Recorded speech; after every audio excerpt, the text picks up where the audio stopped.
Hello there! I'm missing a title picture on my YouTube channel and the image on my personal website is just a screenshot and blurry. So let's make a new one. We are going to make two versions, one in Blender and the other one in HTML, CSS and JavaScript.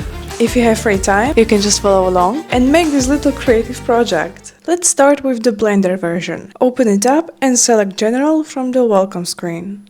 We are going to hide the timeline since we don't need it for now.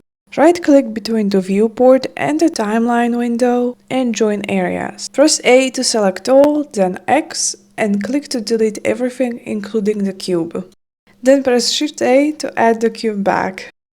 Press S to scale, Shift Z to scale in X and Y axis and move the cursor towards the center.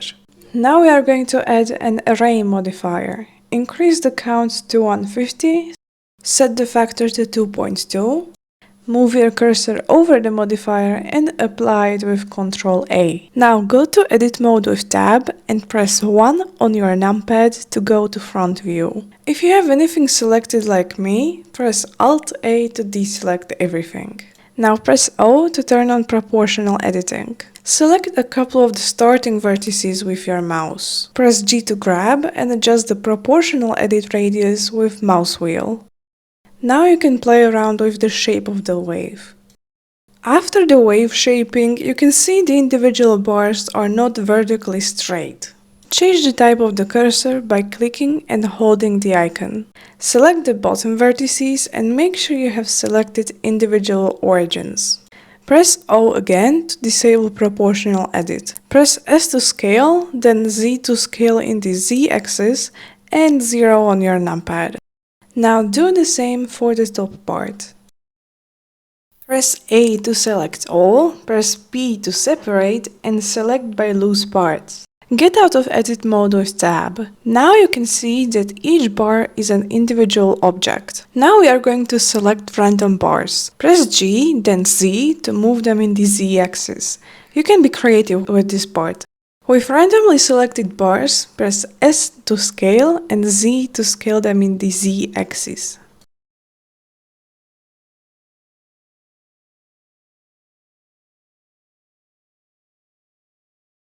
Now select everything with A, right-click and set origin to geometry. If you want to make the bars thinner, you can by pressing S and then Shift Z to scale only in X and Y axis. I did a bit more moving and scaling here. Don't forget to save your work with Ctrl S. When you look at the reference image, you can see that there are little squares. Let's make them. Now go back to Blender and press Shift A to add a cube. Add a plane and rotate it with R, then X and 90 so that it is facing towards us. Go to front view by pressing 1 on your numpad and scale the plane with S so that it covers the whole wave. Go to particle properties and add a new particle system. Press space to start playing the animation. Move the plane back by pressing G and then Y. Go to the render property and select object from the drop down. Now with the eyedropper tool, select the cube we just created. Now let's give this lifeless scene a bit of color. Go to the Shading tab and switch to Material Preview. Select the cube and give it a new material. Delete the principled BSDF, hit Shift A, search for volume and select principled volume. Connect the volume from this material to the output. Now set the color and emission to the color you like and strength to around 10. For the plane, we will give it a completely black material. For the bars, we need to add them into a new collection. Select the first bar from the hierarchy, find the last one and shift-click it to select all of them. Now press M on your keyboard, name your collection and hit OK. Select the first bar and give it a new material. Press Shift A, search for emission and select emission. Delete the principled BSDF. Now connect it to the surface of the material output. You can press period key on your numpad to zoom in on that object. Now you can customize the color and the strength of the emission. It's good to switch to rendered preview now.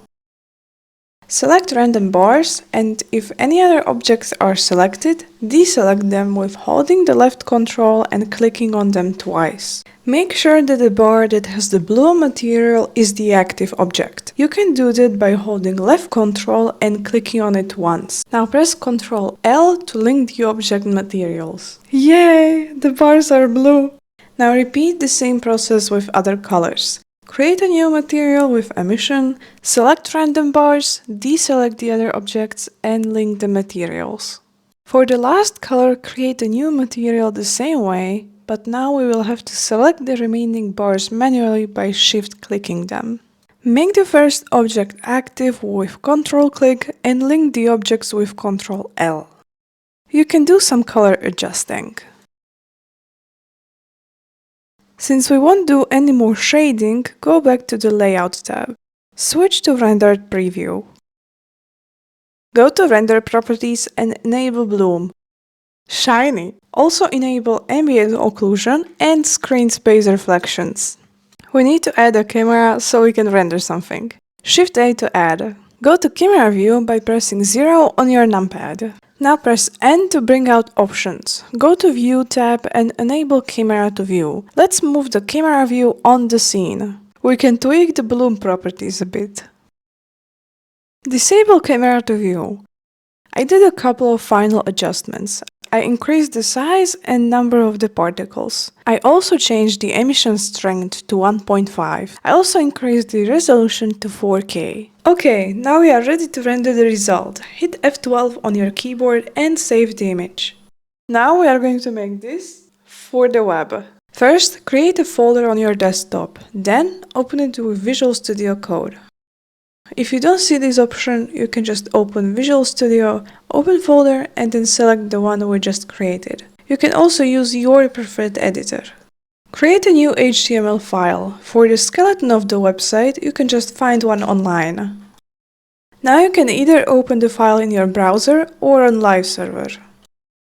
Remove the unnecessary stuff from the HTML skeleton.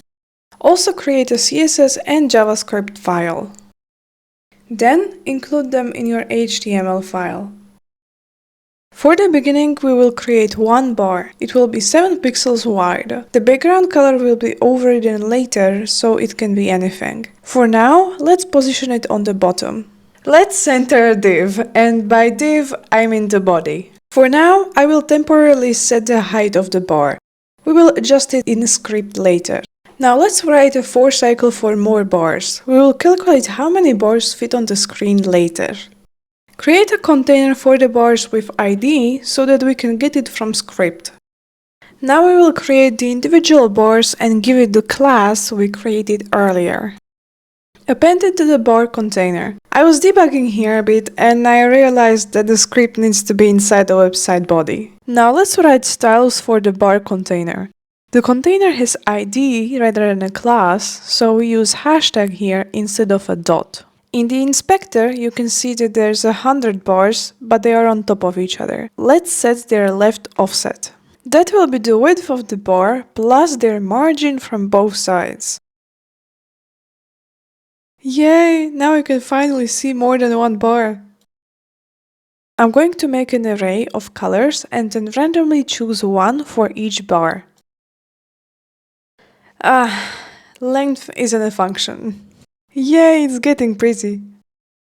Now I will get the index of the random color and give the bar a corresponding shadow color.